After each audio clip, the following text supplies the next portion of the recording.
Hello, it's Susie Walker here with the wonderful Rowena Gerret from Rowan Tree. Lovely to see your face today, Rowena. It's I'm up in Northumberland at the moment, and I've just been for a wonderful walk in the woods. I'm far away from my desk, and I had just the most amazing time. And that's why I'm so delighted we're going to be talking about how nature heals us. So tell us a little bit about how should we interact with nature in a way that will have a positive impact on our well-being. that's a broad one to go straight into. So, Yeah, of course. well, first of all, hello, and I'm glad you had such a lovely walk. And I guess so. My first question, the answer to that question would be, could you describe really briefly how you felt when you were out walking in the woods this morning? Well, I was trying to do a kind of a mindfulness walk, and I was trying to notice how the nature reflected how I was feeling.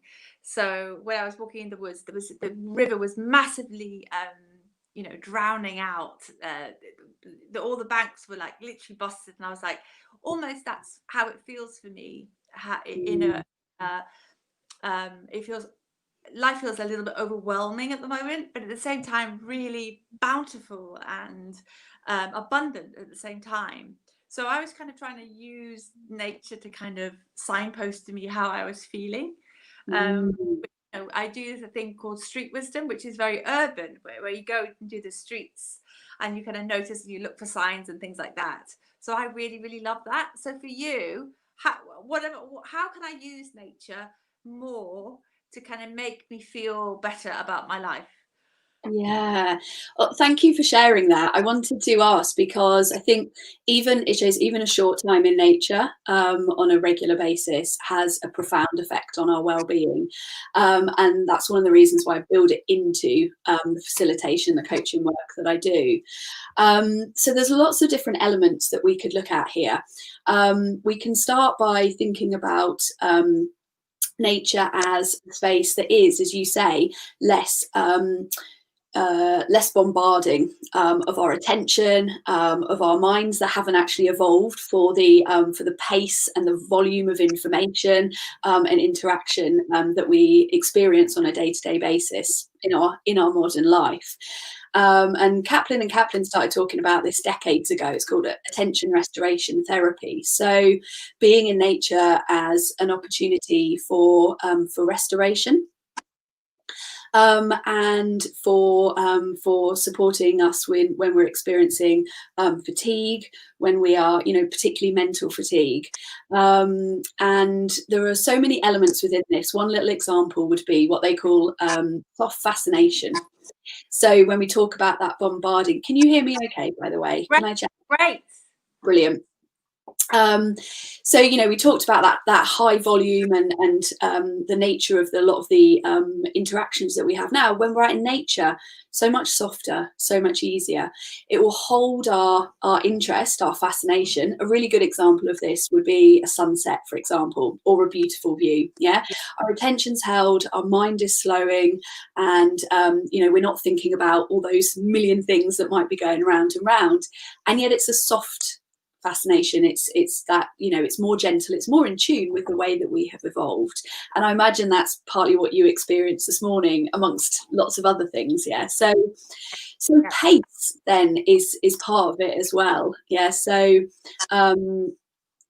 the fact that we can, it's not necessarily always actually about being really slow when we're out in nature, but it's about getting to a point where we become more in tune with the pace and the need of the energy within our body as much as the energy around us.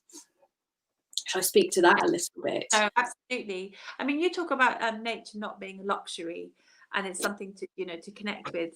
So, if you were going to kind of give an advice about, I mean, you talk about embracing your true nature, don't you?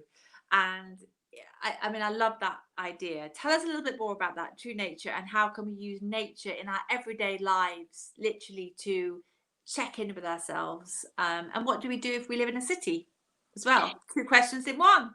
I love it. Right, let's go. I think if we take that true nature element, first of all, and speak to that, I think that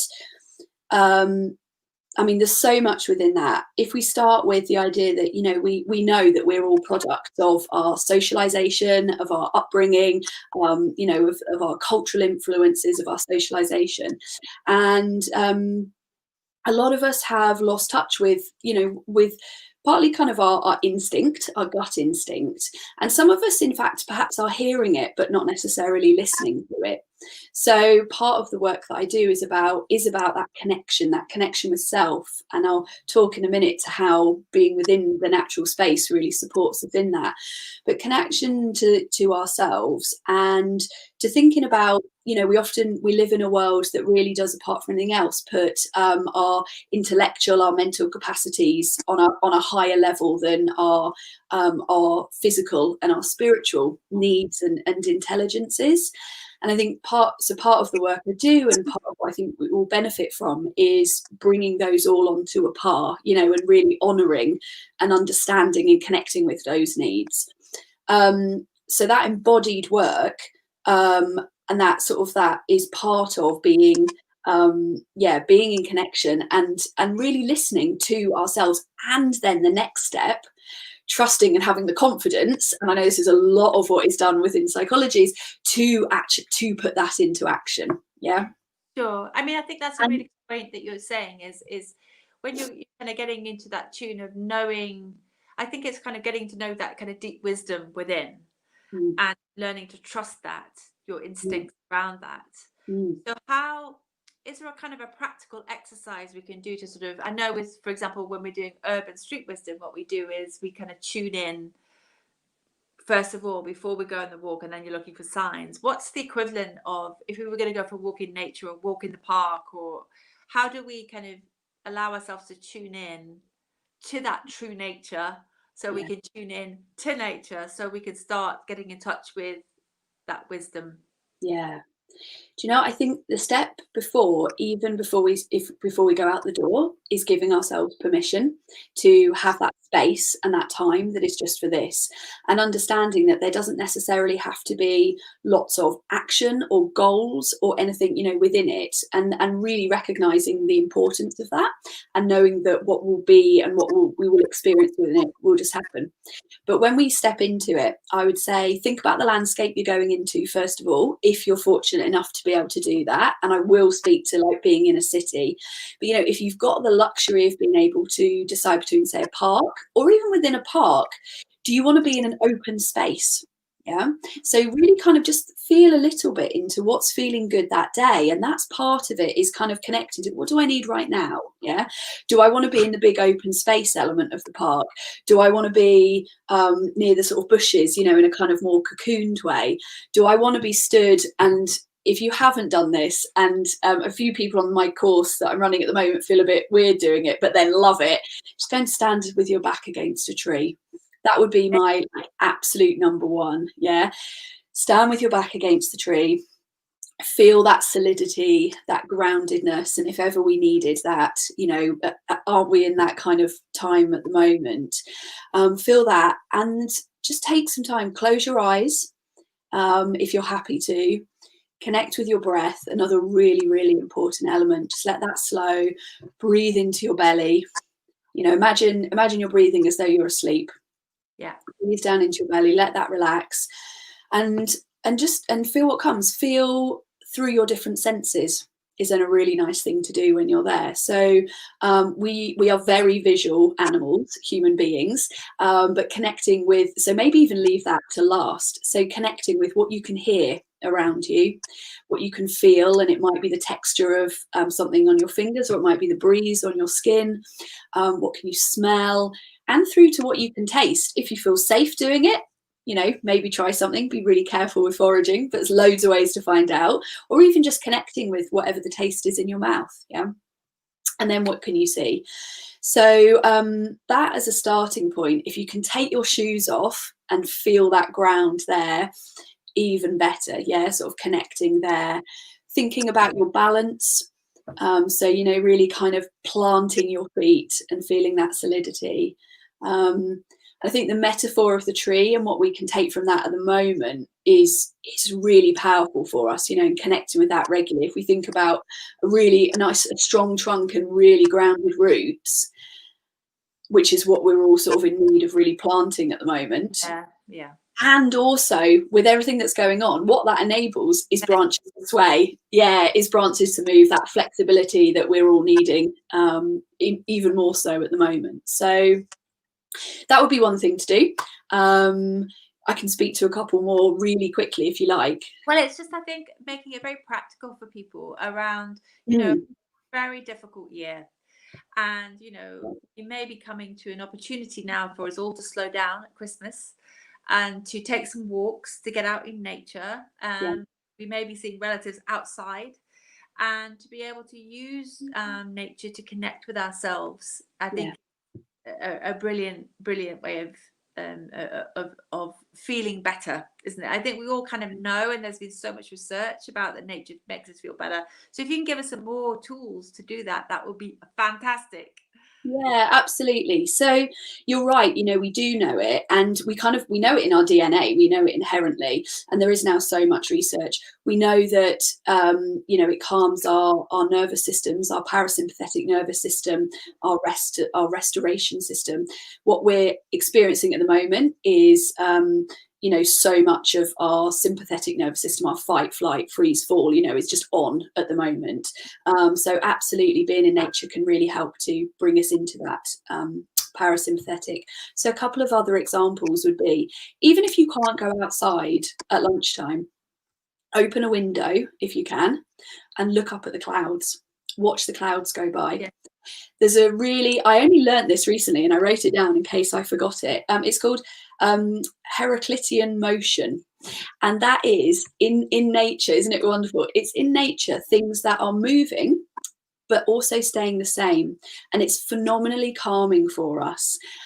So examples of that would be watching clouds go by, or watching a flame. You know how we're mesmerized by the flame of a fire. Now, if you don't have a fire in your home, I don't have that, can you light a candle and be mesmerized by that? Really simple example. Yeah. Or look out the window, or open the window, feel the breeze on your face.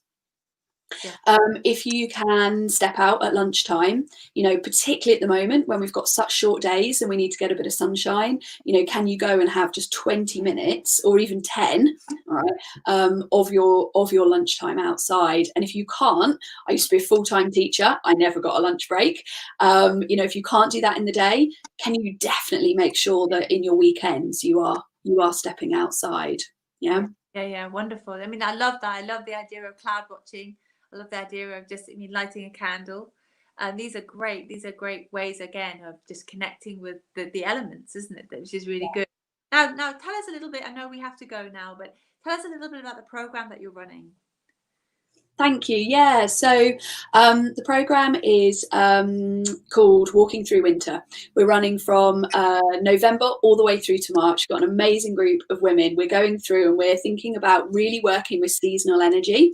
So thinking about winter as a time for restoration and groundedness, and earth as the element. We're meeting on a regular basis and looking at a lot of kind of coaching techniques as well as embodied and nature practice. Now that started and is underway, but what people can do if you want to is to grab the resources that are going to come with that, because a big part of it is, although we meet online, there's always a resource that goes out that furthers the theme and gets people out into nature.